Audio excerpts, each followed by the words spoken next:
Morning everyone, welcome back to our daily grammar classes. As usual, yesterday I let you know about the vitamins. As usual, in today's class we will discuss further on about the vitamins, that if we will suffer from any deficiency of any specific vitamin, then which is problem or which disease we will suffer. So first of all, I will let you know if we will suffer from the vitamin B1, deficiency of vitamin B1. So let you know what do you mean by deficiency. Deficiency, that means amount of the specific vitamin is not present in a particular amount. इसका मतलब ये हुआ कि कोई भी vitamins हैं जिसके proper amount हमारी बॉडी में जितना भी अमाउंट प्रेजेंट होना चाहिए वो अमाउंट प्रेजेंट नहीं है, इस चीज़ को हम लोग डेफिशिएंसी बोलते हैं। और जो भी विटामिन्स हैं उसकी कमी से कौन से डिजीज़ होते हैं उसके बारे में हम लोग आज डिस्कस करेंगे। So first of all we will discuss about the vitamin B1। तो हम लोग विटामिन B1 की जो कमी है या डेफिशिएंसी है उससे कौन से डिजीज़ होते हैं उसके बारे में बात करेंगे। So first of all, if we will suffer from the deficiency of vitamin B1, we will suffer from the disease beri as well as fatigue and weakness in your muscles, as well as we will suffer from the body ache also. तो इसका मतलब ये हुआ कि if आपको vitamin B1 की कमी है आपकी बॉडी में, सो उससे पहले हमें कौन सा डिजीज़ होगा, जो बेरी बोलते हैं वो आई रिलेटेड डिजीज़ है वो होगा। दूसरा रीज़न क्या होगा कि आपके जो मसल्स हैं उनमें कमज़ोरी आएगी या फिर बहुत ज़्यादा पेन होगा आपको अलग अलग मसल्स में। और जो थकान होती है वो तो अल्टीमेटली समझ ही जाओगे कि किस भी विटामिन्स की कमी है उसके रीज़न से आपको थकान हो रही है, तो क्या रीज़न होता है। सो विटामिन B1 का जो डेफिशिएंसी है वो आपको समझ आ गया होगा। अब हम लोग जो विटामिन B6 है उसकी डेफिशिएंसी या उसकी कमी से कौन से डिजीज़ से हमें सफ़र करना पड़ेगा उसके बारे में डिस्कस करेंगे। So first of all, if we will suffer, तो विटामिन B6 की डेफिशिएंसी या कमी से हम लोग कौन से डिसऑर्डर्स सफ़र करते हैं। सो फर्स्ट ऑफ ऑल, जो स्किन डिजीज़ है उससे हमें सफ़र करना पड़ेगा, और जो स्किन अल्सर होता है या जो माउथ अल्सर, नाम सुना होगा आप लोगों ने। So mouth ulcer as well as skin related problem we will face. इसका मतलब ये हुआ कि जो माउथ में या आउट आपकी जो स्किन है उसके ऊपर जो क्रैक्स हो जाते हैं, या फिर आपको आपके माउथ की इस तरीके की कंडीशन हो जाती है कि आप ना ही उस टाइम कुछ खा पाते हैं ना ही पी पाते हैं, in the one condition as well कि आप लोग अच्छे से बोल भी नहीं पाते हैं। ये किस विटामिन की कमी से होगा ये आपको अब समझ आ गया होगा।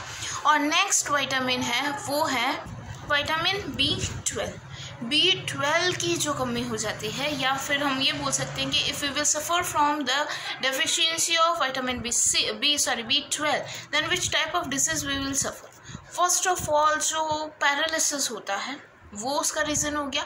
दूसरा, same as well previous vitamin, इसमें भी आपको जो मसल्स फैटिग है या मसल्स पेन है उससे आपको सफ़र करना पड़ेगा। और मोस्ट इम्पॉर्टेंट कैरेक्टर या डिजीज़ इसमें होगा कि आपको एक्सट्रीमली फैटिग, दैट मीन्स इस तरीके की थकान हो जाएगी कि आप लोग एक जगह से दूसरी जगह जा नहीं सकते, खड़े नहीं हो पाओगे, या फिर आप एक जगह से दूसरी जगह जाना हो तो प्रॉपर्ली आप वॉक भी नहीं कर पाओगे इस विटामिन की डेफिशिएंसी के कारण। So after that we will discuss about the vitamin C। Vitamin C से क्या क्या होता है। So first of all, if we are suffering from the deficiency of vitamin C, then which type of disease we will suffer? So first of all, you will suffer from the fatigue of your muscles. So आपको इस disease में पूरी body pain नहीं होगी, आपके जो muscles हैं वो पेन होंगे। और दूसरा जो मोस्ट इम्पॉर्टेंट डिजीज़ इस जो है जो ब्लीडिंग इन गम्स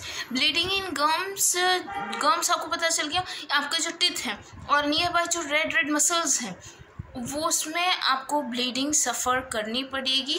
और जो आप as a time of your brushing then you will feel that your teeth और your gums are secreting the blood.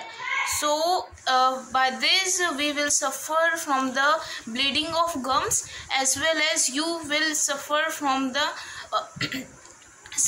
swelling, or when you are eating some food or and some particular thing, then in that case you will also feel from the extreme pain, or you also suffer from the extreme fatigue as well.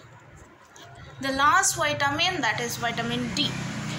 By the deficiency of this vitamin, which